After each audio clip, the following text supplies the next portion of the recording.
Hello, y'all. Janelle here, and I did just a quick real video here on a recap of the two main events of Bellator 271, where we saw Cris Cyborg taking on Sinead Kavanagh, and just real quick for the main event of UFC Fight Night 42. I did do two picks. They were last minute picks on both nights, last night and today, earlier today. I missed most of the fights because I didn't realize the event started at 1 p.m. here on the West Coast and not 4. I actually work in the daytimes on Saturdays. That's too early. But anyway, got home in time for that amazing main event. And you do have to follow me on all platforms to get all of my last minute picks, updates, and all of that, entertainment news, all of that jazz, especially right now while I'm so busy. So do hit the description down below and follow me on all those platforms. And just real quick, folks on those other platforms have told me that they've been unsubscribed from my YouTube page. You know, I am not into the technical part of this, which is my bad. I do wonder though, I'm like, how did my videos go from getting like on average, hundreds of views, not too big, but that much for nice dialogue, nice interactions, to struggling sometimes to even get 50.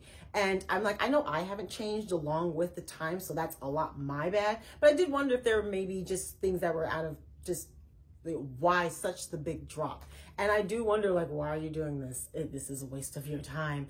And I realized that I don't have anyone to talk MMA with, at least not anyone who's so as enthusiastic as I am, as knowledgeable as I am, who keeps up like daily like I do. I've got my brother who, like, he's familiar with like all the champions and some of the bigger names, but even he doesn't follow like I do. Same thing with a couple of cousins. But as far as my friends and the people that I talk to on a regular basis, I am by far the biggest MMA fan that I know. Boxing's a little bit different. I can get people to go to bars with me on the big boxing fights, but MMA, it's just me and y'all. And I realize that that's why I do this. Otherwise, I'd be talking to myself about MMA every day, feeling like a crazy person.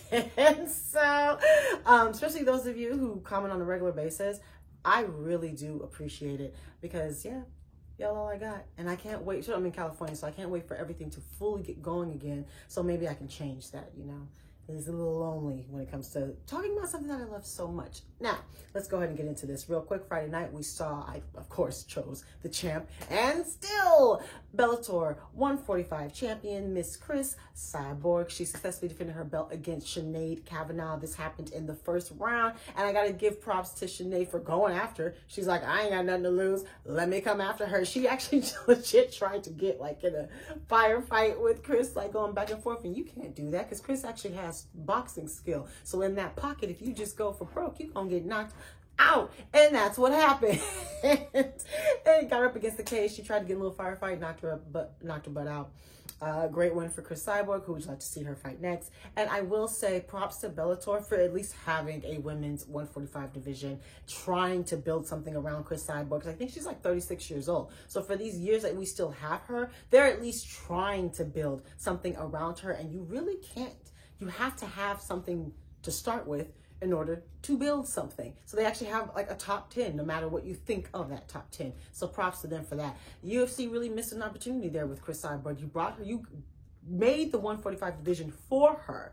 Then you guys got into a couple of spats, and spats that we all know were started by the UFC and were plentiful, and she had her issues as well, but UFC's had issues with fighters before and they managed to make it work, but with her they couldn't, and that was a shame, a missed opportunity. And now, as he has said, Dana White, in this last post press conference, see, it's connected, he did say that the 145 division in the UFC depends on what Amanda Nunes, of course, wants to do after she has this next fight against Juliana Pena.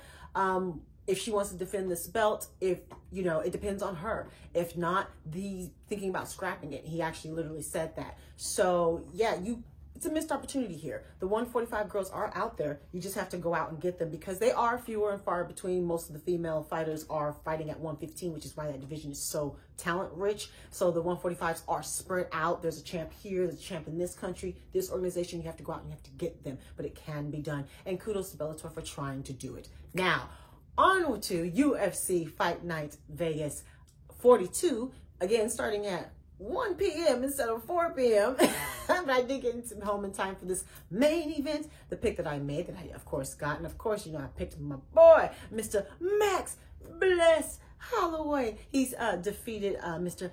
Yair Rodriguez, who is coming back after 2 years of being absent to put on an amazing performance. This was 5 rounds, unanimous decision in favor of Max, but this was an amazing fight. I think Yair won the first 2 rounds.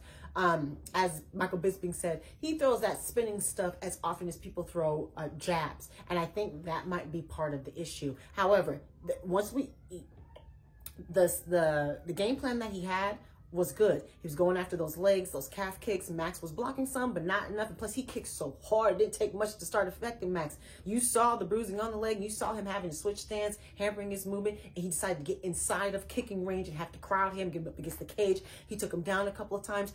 Yair reversed it. The 5th round was amazing. There was kick to the face that Max took. There was some punches. Max's face was busted up. Max, you are a little bit too there to be hit. Conor might have been right about that. Actually, no, Conor is right about that.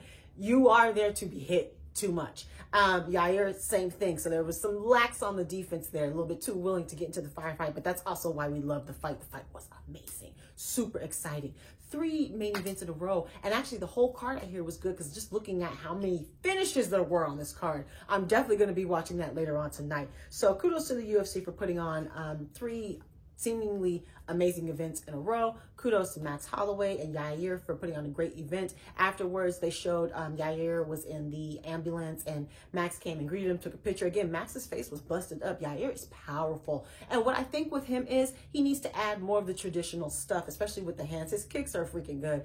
And he does have the ground game, but he's still learning with that. Continue to improve on that. But you do need a traditional jab. You do need to learn how to throw feints. You do need to have a tighter defense. You do need to have sharper punches. You're a little bit wide. So I think that's what it is with Yair. Because I do think he's incredibly talented, incredibly durable.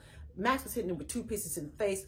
I mean, he's landing elbows. So I think he needs to get more of the traditional techniques that will enable him to create his openings for his flashy stuff to land more often. And that way he can manage his cardio a little bit better as well, because that flashy stuff takes a lot out of you. So I just think he's missing a couple of things there. That's my opinion. Who would you like to see next for both? For Yair Rodriguez and, of course, for Mr. Max Bless Holloway. He said he's, thinking about the Alexander Volkanovski. Also, he said I'm on the short list for Conor McGregor. Conor McGregor had so many tweets out before the fight even started. I was like, you are bored. I'm like, what? I couldn't imagine being his baby mama. This man is pacing back and forth. I don't even know if he's fully healed, but what do you think should be next for Max Holloway? Do you think he should be going for a 3rd title fight? Many think he won the 2nd one. He thinks he won the 2nd one. Do you think he should be going for another title fight against Alexander? Do you think he should try for that money fight real quick, try to go up, down in weight class? He said his options are pretty much open. Like he said, to be the man, you have to beat the best, and the best is blessed. So y'all got to come for him. All right, y'all. Whew. Subscribe, like. Again, thank you again. Talk to me. Take care. And goodbye.